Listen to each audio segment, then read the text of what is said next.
my name is Brian Delaney and I'm with Protect Pest Control. And my name is Jim Salno, also with Protect Termite and Pest Control.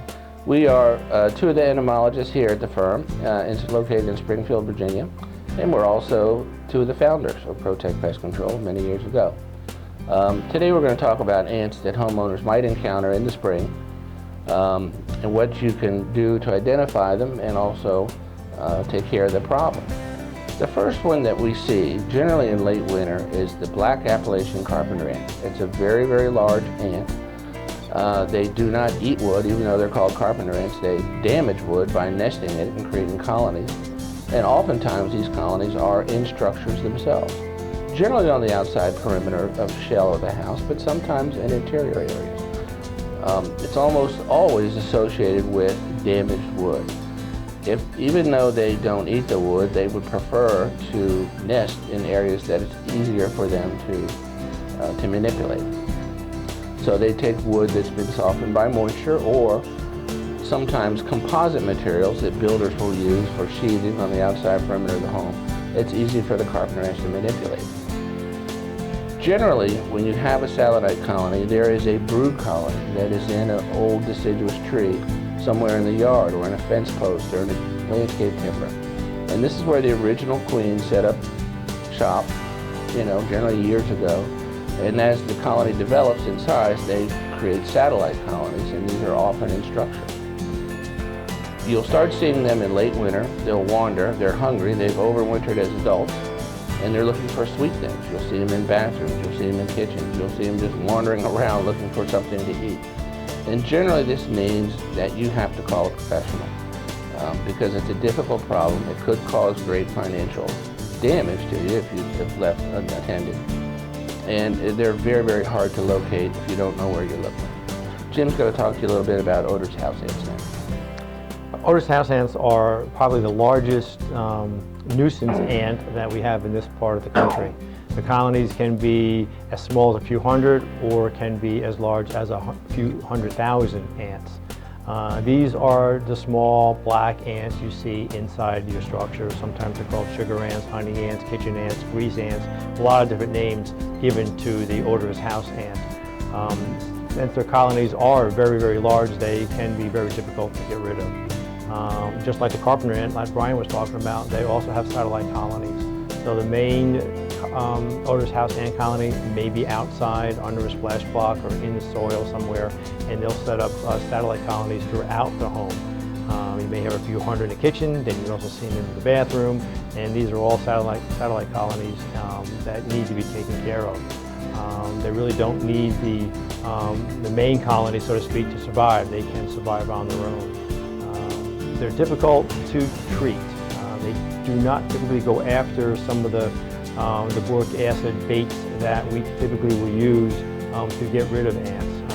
But if they do decide to feed on the bait, that is the best way to get rid of them. The other alternative is to find out how they get into the house, spot treat that area on the threshold of front doors, rear doors.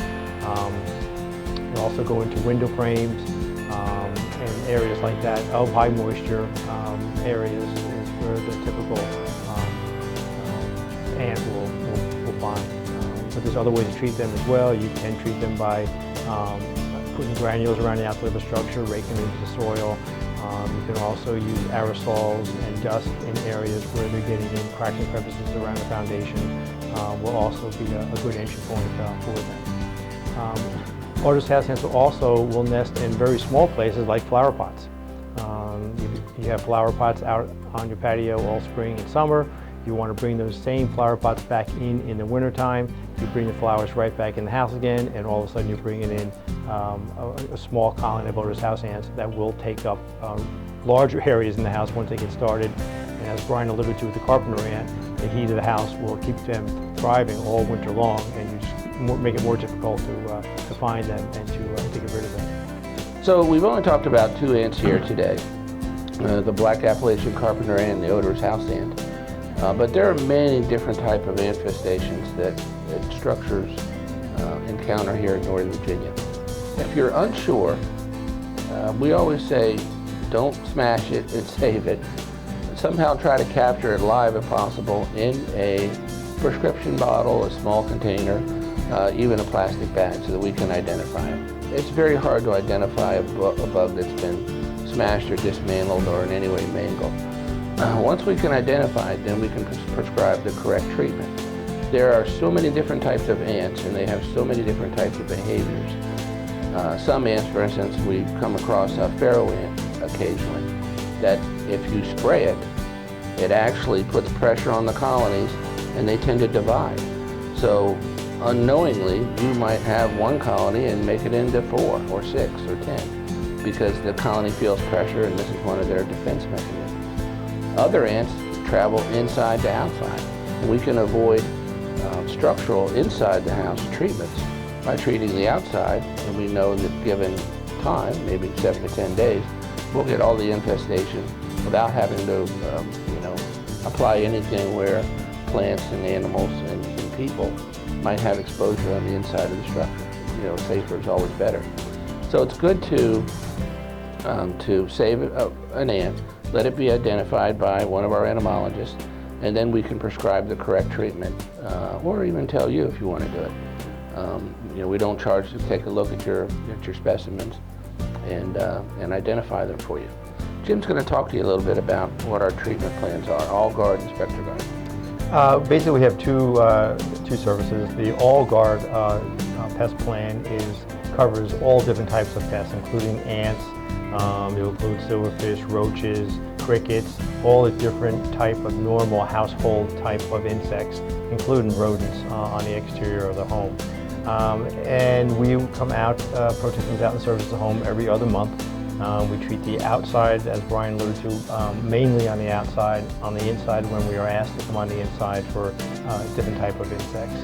The Spectre Guard includes everything under the All Guard program, and also we have Centricon termite colony elimination that is included in that plan. So with the Spectre Guard, you get the termite protection as well as the general pest protection, and the All Guard includes just the general pest control.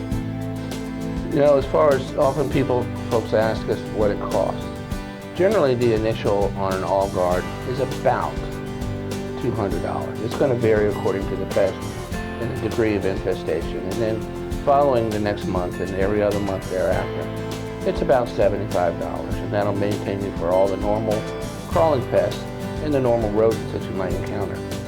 The Spectre Guard, since we have the wood destroying insect component, which is treatment for carpenter ants and for subterranean termites, there's a little bit more to start because there has to be a system of bait stations installed, and there's electronics involved and what have you, and put you into the system. And that has to be maintained as well. One of the things about the Centricon termite colony system is that it's so much safer for the environment, so much safer for your family, but it has to be maintained because since the toxin that we use to kill the termites doesn't have any mammalian toxicity, it has to be replaced and replenished and checked often. And so that runs under $1,000 generally, depending on the size of the house and the degree of the infestation, and about $130 every other month. Most folks keep these for our average customers with us 10 to 15 years. And so these are good, solid maintenance plans for the homeowner. Please give us a call. If you have any questions at all, again, we'll stop out at no charge at all to take a look at what you have and give you advice. And if you want to handle this yourself, go ahead. We'll tell you some of the safe manners to apply and also suggest some products for you. If you want us to do it, we're happy to do that as well. Thank you for your time, and 703-440-8000, www.protectpest.com.